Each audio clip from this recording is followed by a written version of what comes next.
You might know a few Chinese words for menstrual period, but did you know there are so many more phrases that native speakers use every day?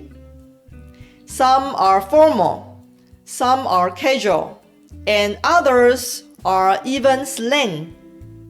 In today's immersive lesson, we'll dive into 15 Chinese words and phrases for menstrual period.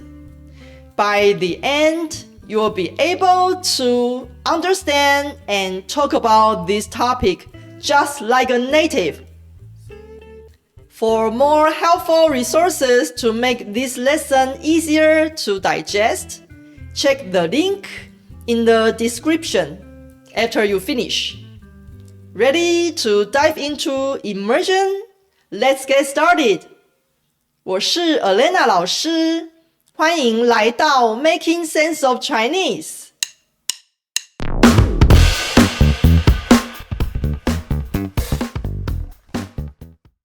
如果你用 menstrual period 或 menstrual circle 查中英字典，通常会看到这两个词：月经和经期。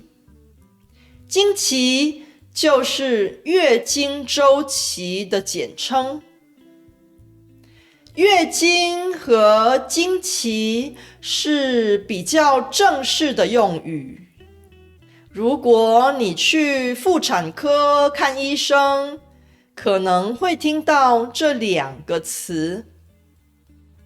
但是，如果你对母语者朋友说，我的月经来了，或我的经期来了，可能会让对方脸红，觉得有点尴尬，因为这样讲太直接了。If you are new here, hi, my name is Elena, and I'm a Mandarin Chinese teacher from Taiwan with over 15 years of teaching experience. On this channel, I help intermediate level Chinese learners shortcut the fluency process through immersive learning. If you enjoy my teaching style, remember to subscribe to the channel and give this video a thumbs up. These small actions will really encourage me to produce more useful content for you. Alright, let's dive back into immersion.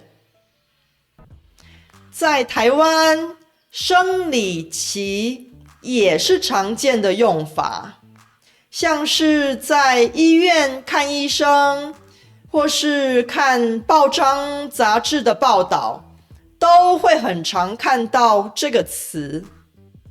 生理期和月经一样正式，但是听起来更含蓄，不那么直接。所以如果你对母语者朋友说，我的生理期来了，对方比较不会觉得不自在。为了避免尴尬，母语者平常聊天的时候，常常用代号来代替月经。在台湾，小红和好朋友是很常见的非正式说法。还有 MC， 它是 menstrual circle 的简称。很多年轻人喜欢说我的 MC 来了，这听起来比我的月经来了酷很多。在台湾和中国，大姨妈和那个也很流行，特别是男生，他们似乎更喜欢用这两个词。比如一个男生可能对女友说，你是不是大姨妈来了？或者你一定是那个来了，不然脾气怎么会变这么差？还有一些词，比如例假、阿姨、姨妈、老朋友和月事。这些说法主要在中国比较常见，我在台湾几乎没有听过。其中，我觉得例假和台湾常用的生理期很像，是既正式又含蓄的说法。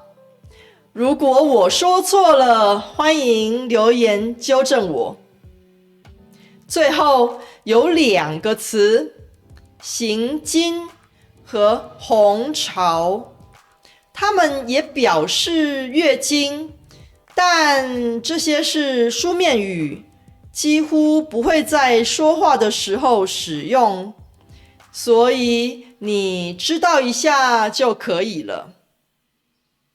在你的国家有没有一些代替月经的代号呢？